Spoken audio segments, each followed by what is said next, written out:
African man and an African woman's mind does not operate along European paradigmal structure. So if you're teaching him one way, he's going to automatically fail.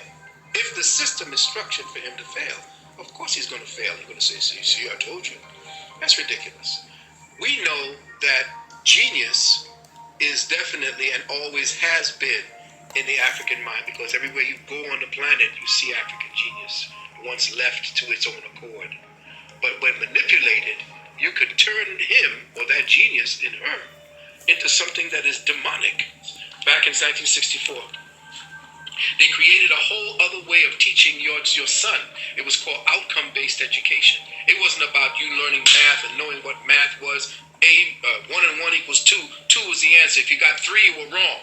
But today, if 1 and 1 and you said 3, you said, oh, you tried. It's all right. We'll pass you on. That's all right. You did your best. See, so what they did was, in outcome-based education, it became more feminized. It became more of a communal participation in the act or idea of learning, not learning. If you could come together and participate in group things, that showed that you had the ability to be passed on into the new society.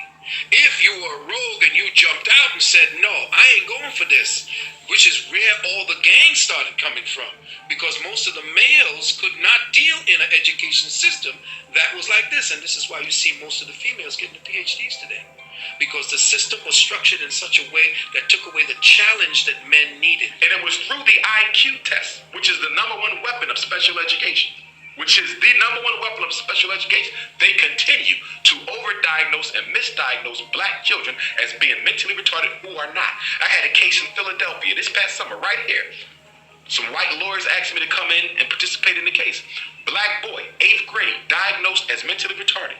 I evaluated the brother, found out he was never mentally retarded. But when I looked into the previous IQ tests that were given, they misinterpreted the data.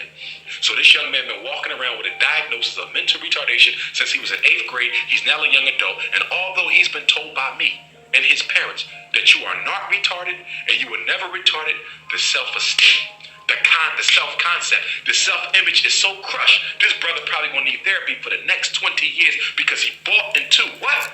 A superficial label that white society has given him. The gifted movement really started to take form right after the Brown versus Board of Education decision in 1954. The Supreme Court said you could no longer use race as a factor to segregate groups. But they didn't say you couldn't use disability or ability. So the white folks said, guess what? We're going to come up with a gifted program. We're going to segregate the white kids from the black kids after Brown versus Board, because we're going to say the white kids are too smart. It's not based on skin. It's based on ability. Problem with that, it didn't work too well because a lot of white kids didn't score high on the IQ test. So they said, guess what? This working for some white kids, but it ain't working for all. So guess what? In 1963, the same year that the Civil Rights Bill was introduced, a Chicago psychologist created the learning disability. The learning disability. And it is through the IQ test and the learning disability that so many of our children are marshaled into special ed kids where they'll probably never learn to read on grade level by the time they graduate. You see, it's like if I took an animal and put it in a cage, and so the animal couldn't grow well.